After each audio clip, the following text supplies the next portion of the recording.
నమస్కారం, welcome to our channel.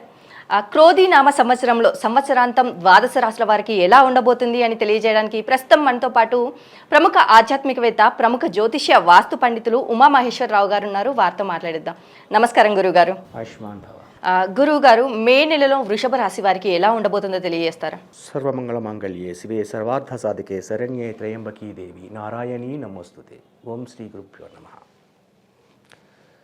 మే నెల అత్యంత విలువైన నెల అనాలి. ఎందుకంటే ఈ మే నెల వృషభ రాశి వారి గురించి చెప్పుకుంటూ ఉంటే మధ్యలో 10వ తారీఖు అక్షయ తృతీయ వస్తుంది. ఈ అక్షయ తృతీయ ఈ యొక్క వృషభ రాశి వారికి అసామాన్యమైనటువంటి రోజుగా చెప్పాలి. అక్షయ తృతీయ. అక్షయ అంటే అర్థం ఏంటి? ఆఖరిది, అవ్వనది, తరగనిది. అక్షయ తృతీయ. ఈ అక్షయ తృతీయ నాడు పాండవులు జమ్మి చెట్టు మీద తన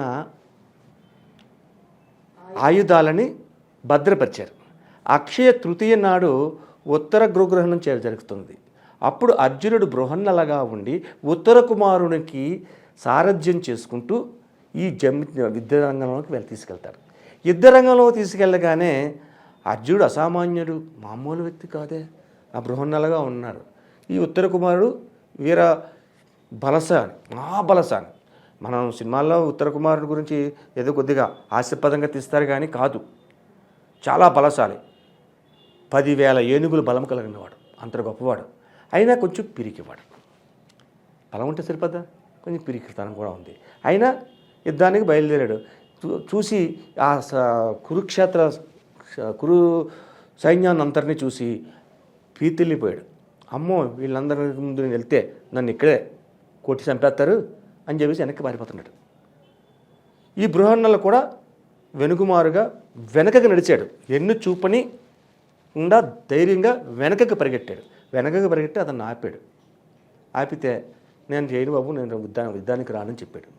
ఆ తర్వాత ఈ శమి చెట్టు దగ్గర తీసుకెళ్ళి పైకి వెళ్ళి ఆయుధాలు తీసుకురా అంటాడు. ఆయుధాలు ఉంటాయి. అదేంటి, నేను రాజకుమారుని పైకి వెళ్ళే చెట్టు ఎక్కమంటున్నా, ఆ చెట్టు పైన ఉన్నది ఆయుధాలు అంటున్నట్టు శవం అందగడ అన్నట్టు. అక్కడ కృష్ణుడు ఏం చేశాడంటే, అన్యులు ఎవరైనా చూస్తే ఒక శవం నాకు కనపడుతుంది. ఎవరో ఇదివరకు పూర్వకాలాన్ని కొంతమంది శవాల్ని దహనం చేయకుండా, పోడ్చకుండా చెట్ల మీద పెట్టేవారు పూర్వకాలం. ఎప్పుడో అదే అలా కనబడుతున్నా వచ్చేసరికి జడిసిపోయి నేను వెళ్ళనంటాడు. కాదు, సరిగ్గా చూడు అంటే సరే చూస్తాడు. చూస్తే ఏదో మూట కనపడుతుంది అన్నాడు. పైకెక్కగానే అది చెట్టును తీస్తే అందులో ఆయుధాలు కనపడ్డాయి. అందులో గాంధీవం ఉంటుంది. ఆ గాంధీవాన్ని తీసి పట్టుకుంటాడు. ఎతలా పోతున్నాడు. అర్జున, పల్గుణ, పార్థ, కిరీటి అని చెప్పి నామాలు చెప్పిస్తూ ఆ అర్జునుడి పేరు చెప్తూ ఆ గాంధీవాన్ని ధరించి తీసుకొస్తాడు. ఈ గాంధీవాన్ని ఎప్పుడైతే తీసుకొచ్చాడో, ఈ గాంధీవాన్ని ధరించి మనసుని తలుచుకోగానే అసలు రూపం అర్జునుడికి వస్తుంది. మహానుభావ అర్జున నువ్వా అని చెప్పేసి అంటాడు. ఆ రోజు నాడు ఈ అక్షయ తృతీయ. అప్పుడు ఉత్తర గృహగ్రహణం దగ్గర జరుగుతున్న వివాదాస్పదమైన పరిస్థితులు ఎన్నింటిలో ఉంటే అక్కడ ఉన్న అందరినీ చూసి అందరినీ సమ్మోహనాస్త్రంతో బంధించాడు. ఒక్క భీష్ముడు తప్ప. భీష్మాచార్యులు అంటే మామూలు వ్యక్తి కాదు. భీష్ముడు సమ్మోహనాస్త్రం పనిచేది, ఏది పనిచేది, తన చావు తానే చెప్పాలి. కాబట్టి సమ్మోహనాస్త్రం వేశాడు. ప్రియశిష్యుడు, ప్రియమైన వాడు అర్జునుడు. కాబట్టి అతన్ని కించపరచడం ఇష్టం లేక అతను కూడా మైకము వచ్చినట్టుగా నటించాడు. మైకం రాలేదు. ఆ తర్వాత ఈ కురు వంశీయులందరినీ కూడా వెనక్కి పంపించి ఆ యొక్క గోవుల్ని వెనక్కి తెచ్చుకున్నాడు. ఆ రోజు నాడు అక్షయ తృతీయ ప్రారంభమైంది. అక్షయ తృతీయ నాడు ఏ పని చేసినా సమృద్ధిగా ఉంటుంది. అనుకోని సంఘటనలు ఎన్నో జరుగుతున్నా కూడా అవి విజయవంతంగా జరుగుతాయి. అంతటి ప్రాముఖ్యత కలిగిన అక్షయ తృతీయ. ఈ అక్షయ తృతీయ రోజు నాడు ఈ వృషభ రాశి వారికి ఎలాగున్నది అంటే, వృషభ రాశిలో శుక్ర, గురు, రవులు, అలాగే కన్యరాశిలో కేతువు, అలాగే మకర రాశిలో చంద్రుడు, కుంభరాశిలో శని, మీనరాశిలో చంద్ర, మీనరాశిలో బుధ, కుజ రాహు. ఈ రాహు వలన కొన్ని ఇబ్బందులు కలుగుతూ ఉంటుంది. రాహు వలన కొన్ని ఇబ్బందులు కలిగినా కూడా వృషభ రాశి వారికి ప్రథమాధ్యాయంలోని కొద్దిగా ఇబ్బందికరమైన పరిస్థితులు పొందుతున్నారు. అంటే 1 నుంచి 10వ తారీఖు. గత నెలలో 27 నుంచి కొద్ది ఇబ్బందికరమైన స్థితిలో వచ్చాయని చెప్పుకున్నాం. ఆ ఇబ్బందికరమైన పరిస్థితి ఇక్కడ 1 నుంచి 10వ తారీఖు వరకు కూడా ఇబ్బందిని సంతరింపజేసుకోవాలి. అంటే అనుకోని వ్యక్తులు, తెలుసున్న వ్యక్తులే అనుకోని విధంగా అపనిందల పాలు చేస్తారు. అపనిందలు చేసుకున్నందువల్ల ఏమవుతుందంటే మనసు చంచలత్వం పోతుంది. ఎప్పుడైతే మనసు చంచలత్వం వచ్చిందో తన యొక్క శక్తిని కోల్పోతాడు. శక్తిని కోల్పోతే ఏం చేస్తాడు? కోపం వస్తుంది. కోపంలో చేసేది అనవసరమైన నింద చేస్తారు. ఆ నింద వలన జరిగేది పరిణామం ఏమొస్తుంది? ఎదట వాళ్ళ దగ్గర చులకనవుతారు. ఇటువంటి పరిస్థితులు 1వ తారీఖు నుంచి 10వ తారీఖు వరకు కూడా ఈ వృషభ రాశి వారు ఎదుర్కొనాలి. 10వ రాశి నుంచి 10వ తారీఖు నుంచి 20వ తారీఖు వరకు, 10 పూర్తయి 11 వచ్చింది, 20వ తారీఖు వరకు ఈ 10 రోజుల కాలంలో వీళ్ళొక విధానం ఏ రకంగా ఉంటుంది? కొత్త కొత్త వ్యవహారాల్లో ఆలోచనలు చేస్తారు. కొత్త రూపకల్పన చేసుకుంటారు. ఏంటి ఇలా జరుగుతుంది మనకి? మొన్నటి వరకు మనం చేసి తప్పేటి, మనం ఎందువల్ల ఇలా నష్టపోతున్నాము, ఎందువలన మనం అభివృద్ధిలోకి రావట్లేదు, ఒకేసారి పైకి వెళ్ళాము మళ్ళీ కిందకు వచ్చాము, దీనికి తప్పు ఎక్కడ జరిగింది అని ఆలోచన చేస్తారు. ఆ ఆలోచన ఎప్పుడైతే చేస్తారో తొందరపాటు నిర్ణయం తొలగిపోద్ది. ఆలోచన చేసినట్టు తొందరపాటు నిర్ణయం ఉండదు. అనాలోచితంగా ఉంటే తొందరపాటు నిర్ణయం వస్తుంది. తొందరపాటు నిర్ణయం వల్ల మనిషి అధోగతి పాలైపోతాడు. కాబట్టి ఏది జరగకుండా ఉండాలి అంటే ఆలోచన వస్తుంది. ఆలోచనలో తీసుకునే నిర్ణయం సముచితంగా ఉంటుంది. ఆ సముచితమైన నిర్ణయాల వల్ల మళ్ళా వృద్ధి చెందుతా ఒక్కొక్క మెట్టు కింద ఎక్కుతూ వచ్చి ఎంతవరకు వెళ్తారంటే అసామాన్యమైన రీతిలోకి వెళ్తారు. ఆ తదుపరి 20వ తారీఖు నుంచి నెల ఆఖరి వరకు కూడా శుభ సూచకములే కనబడుతున్నాయి. అక్కడ అశుభ సూచకములు కనబడట్లేదు. అంటే అపజయాన్ని చూడరు, జయాన్ని చూస్తారు. సరే, వ్యాపార రంగంలో ఉన్నవారు ఈ రకంగా ఉంటే, వ్యవహారిక రంగం అంటే ఉద్యోగాలు చేసేవారు 10వ తారీఖు నాడు ఈ యొక్క అక్షయ తృతీయ నాడు ముఖ్యముగా లక్ష్మీదేవిని పూజించి భగవద్గీత పారాయణలో ఏదో ఒక శ్లోకాన్ని తీసుకుని ఆ శ్లోక విధానాన్ని పాటిస్తూ ఉంటే ఈ ఉద్యోగులకు అత్యంత శుభదాయకమైన ఫలితం వస్తుంది. ఇది ఒక్క ఉద్యోగులకే కాదు, సమస్త వారికి కూడా శుభదాయకమైనది అక్షయ తృతీయ నాడు చేసేది. అలాగే 30వ తారీఖు నుంచి కూడా శుభదాయకమైన ఫలితాలు పొందడమైతే కాకుండా విదేశయానాలు 20వ తారీఖు దాటిన తరువాత నుంచి వస్తారు. ముందు రాదు విదేశాలు చేయాలనుకున్న వాళ్ళు. అలాగే రాజకీయ నాయకులకు కూడా 20వ తారీఖు దాటిన తర్వాత నుంచి యోగదాయకమైన ఫలితాలు పొందుతున్నారు. భార్యాభర్తల మధ్యన కూడా అవగాహన రహస్యం బాగుగా ఉంది. ఇక్కడ చెప్పుకోవాల్సిన విషయం ఏంటంటే, రాహు లాభస్థానంలో రాహు ఉండి అనేక విధములైన కష్ట నష్టాలకు గురి చేస్తున్నాడు. ఎప్పుడైతే రాహుక్షేత్రంలో రాహు ఇస్తున్న విధానం ఉందో, పంచమ క్షేత్రమయందు వృషభ రాశికి పంచమ క్షేత్రమయందు కేతు ఉన్నాడు. భక్తి విశ్వాసాల్ని పెంచుతున్నాడు. అయితే పిల్లల యొక్క విధానాల్లో వీరు అతి జాగరూకత వహించాలి. పురుషులైనా స్త్రీలైనా పిల్లలు ఎవరినైనా సరే కడు జాగరూకతను వహించాలి. ఎంత జాగరూకత ఉండాలంటే 1కి 10 సార్లు వాళ్ళకి చెప్పాలి, ఒప్పించాలి, తప్పుగా వెళ్లకుండా చూసుకోవాలి. అటువంటి విధానాన్ని ఈ వృషభ రాశి వారు పాటించవలసిన విధానం. అయితే ఈ వృషభ రాశి వారు ఈ నెల కూడా శివాభిషేకాలు, పచ్చకర్పూరతో హారతులు ఇవ్వడము ఇటువంటివి చేసుకుంటే దోషపూరితమైనటువంటివన్నీ తొలుగుతాయి. దోషాలు పోవాలి అంటే వీళ్ళు చేయవలసింది ప్రథమంగా అన్నదానం. మొట్టమొదటిగా అన్నదానం చేయాలి. ఆకలిగా ఉన్న వారికి అన్నం పెట్టాలి.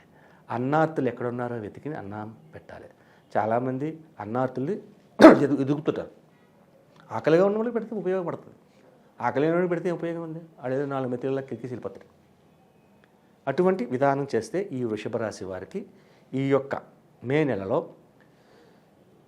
ప్రత్యేకంగా చెప్పుకోవాల్సింది ఏంటంటే మే నెల 10వ తేదీ నాడు అక్షయ తృతీయ నాడు చేయవలసిన విధానాన్ని సంపూర్ణంగా చేసుకోవాలి. ఏం చేయాలి?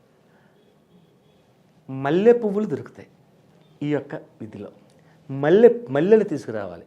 మల్లెలు తీసుకొచ్చి గులాబీలు కానీ కలపాలి. మల్లెలు, గులాబీలు ఇవన్నీ తీసుకున్నట్లయితే ఆరావళి కుంకుమ, జిల్లేడి ఒత్తులు, లేదంటే కాడొత్తులు లేక పువ్వొత్తులు, ఇటువంటి ఒత్తులను తీసుకుని వెళ్ళి ఒక ప్రమిదిలో 7 ఒత్తులు వెలిగించాలి. మధ్యలో ఒక పువ్వొత్తి పెట్టాలి. జిల్లేడు ఒత్తి గమ్ముని ఎలగదు. అందుకని ఏం చేస్తారు, ఆ జిల్లేడు ఒత్తికి మళ్ళీ ఈ కాడ ఒత్తిని జాయింట్ చేస్తారు. అలాగే ఒక పెద్ద ప్రమిది తీసుకుని అందులో 7 ఒత్తులు సప్తమాత్రికలు కదా వెలిగించాలి. వెలిగించి ఈ యొక్క ప్రమిదని రావి ఆకు మీద పెట్టాలి. ఆ చెట్టు దగ్గర, లేకపోతే ఆలయంలో కానీ, ఆలయంలో వెళ్ళచ్చు, లేదా చెట్టు దగ్గర పెట్టచ్చు. రావి ఆకులో పెట్టాలి. రావి ఆకులో పెట్టి మల్లెలు, గులాబీలు ఆ ప్రమిద చుట్టూ పేర్చాలి. ఈ ప్రమిద పెట్టి అలా చుట్టూ పేర్చుకోవాలి, అందంగా పేర్చుకోవాలి. పేర్చుకుని ఒక అరటిపండు తీసుకుని అక్కడ పెట్టి ఒక 2 అగరబత్తీలు తీసి వెలిగించి ఆ ధూపాన్ని చూపించి అరటిపండుకి గుచ్చాలి. మట్టితో గుచ్చకూడదు. అరటిపండు పెట్టి అరటిపండులో ఈ అగరబత్తిని గుచ్చాలి.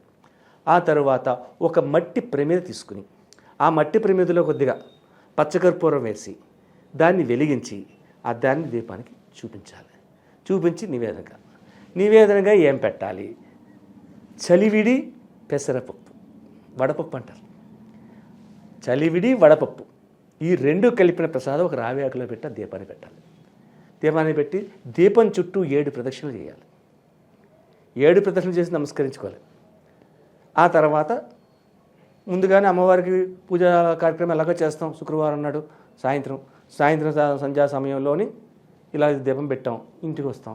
ఇంటికి వచ్చిన తర్వాత పెసరపప్పుని మధ్యాహ్నం భోజనంలో పెసరపప్పుని గోంగూర కాకుండా, గోంగూర వాడకూడదు, ఏ కూరైనా ఆకుకూర కలిపి పెసరపప్పులో భోజనం చేయాలి. సంధ్యా సమయంలో ఉపవాస దీక్ష అంటే పళ్ళు పాలు ఇవన్నీ తీసుకుంటే ఆ రోజునాడు యోగవంతమైన స్థితిని వృషభ రాశి వారు అందరూ కూడా పొందుతారు. జిల్లేడు ఒత్తులు వెలిగించిన వెంటనే వెలగవు. అందులో మీరు ఆవు నెయ్యి పోసినా, కొబ్బరి నూనె వేసినా అంత గమ్మున వెలగవు. ఎలాగన్నప్పుడు ఏం చేయాలంటే జిల్లేడు ఒత్తులకి కర్పూరాన్ని, ఇక్కడ ఒక విధానం, కర్పూరాన్ని అంటే మళ్ళీ ఇక్కడ తేడా వస్తుంది. పచ్చకర్పూరం వాడాలని చెప్పాను ఇందాక. ఈ పచ్చకర్పూరాన్ని పౌడర్ కింద చేసి దాన్ని నూనె ఈ జిల్లేడు ఒత్తిని అందులో పెట్టి రుద్దితే కొద్దిగా ఆ పచ్చకర్పూరం అంతా అంటుకుంటుంది. అప్పుడు వెలిగించినప్పుడు పచ్చకర్పూరం ఫైర్ అయ్యి వెంటనే వెలుగుతుంది. కాబట్టి జిల్లేడు ఒత్తిని వెలిగించే విధానాన్ని ఈ రకంగా కూడా ఉపయోగించవచ్చు. మరి అలాగే ఈ పరిహారాన్ని విద్యార్థులు కానీ, ఇంట్లో గృహిణులు కానీ, వృత్తి వ్యాపారం ఉద్యోగం చేసే వాళ్ళు కానీ చేయొచ్చు అనేసి అంటారా? అందరూ చేయొచ్చు. ఇది అక్షయ తృతీయ నాడు నేను చెప్పింది 10వ తారీఖు నాడు అక్షయ తృతీయ రోజు నాడు ఉదయకాలంలో లక్ష్మీమాతను పూజించి ఆ తదుపరి సంధ్యా సమయంలో ఈ దీపం పెట్టి మధ్యాహ్నం భోజనం కాలంలో తోటకూర పెసరపప్పు, లేకపోతే చుక్కకూర పెసరపప్పు, బచ్చల కూర పెసరపప్పు, ఏదో పప్పు కూర, గోంగూర కాకుండా అది వండుకుని భోంచేస్తే అత్యధికమైన శుభగడియలు రావడానికి అవకాశం ఉంటుంది. మరి ఈ పరిహారం చేయలేని వారు ఇంకేదైనా చేయొచ్చు అంటారా? ఆ రోజున ఈ పరిహారం చేయలేని వారికి, చెయ్యలేని వారు అంటే కరెక్ట్ కాదమ్మా. అక్షయ తృతీయ అనేది సంవత్సరం ఒక్కసారి వస్తుంది. మళ్ళా సంవత్సర కాలం దాకా అది మన దగ్గర రాదు. మరి చెయ్యలేను అంటే కొన్ని ఇబ్బందులు, అంటే ఆడవారికి ఏమైనా డేట్స్ లాంటివి వస్తే ఆగిపోతే అసలు ఏది చేయకూడదు, మొత్తం మానేస్తారు. ఇంకా చేయలేని వారు ఏమిటి, రోగంతో ఉన్నవాడు చేయలేరు. అనారోగ్యంగా ఉంది, వాళ్ళు ఏం చేస్తారు, చెయ్యలేరు. కానీ చేయగలిగి కూడా చేయలేని వారు ఉన్నారు కొంతమంది, బద్ధకస్తులు అంటారు వీళ్ళని. ఈ బద్ధకస్తులకి మాత్రం ఇంకేం చెప్పలేము. ఇంకా చెయ్యాలి, పరిహారం అనేది చేయాలి. మనకు రోగం వచ్చింది, డాక్టర్ దగ్గరికి వెళ్ళాం, పరీక్షలు చేస్తాడు, రకరకాల పరీక్షలు చేస్తాడు, ఆయింట్మెంట్స్ లేదంటే టానిక్లు, ట్యాబ్లెట్స్, ఇంజక్షన్లు రాస్తాడు. అవి కొనుక్కుని ఆ ప్రిస్క్రిప్షన్ పట్టుకెళ్ళి మందు షాపులోకి వెళ్ళి కొనుక్కుని అవి తెచ్చుకుని అవి వాడితే ఆ రోగాన్ని నివారణ జరుగుద్ది.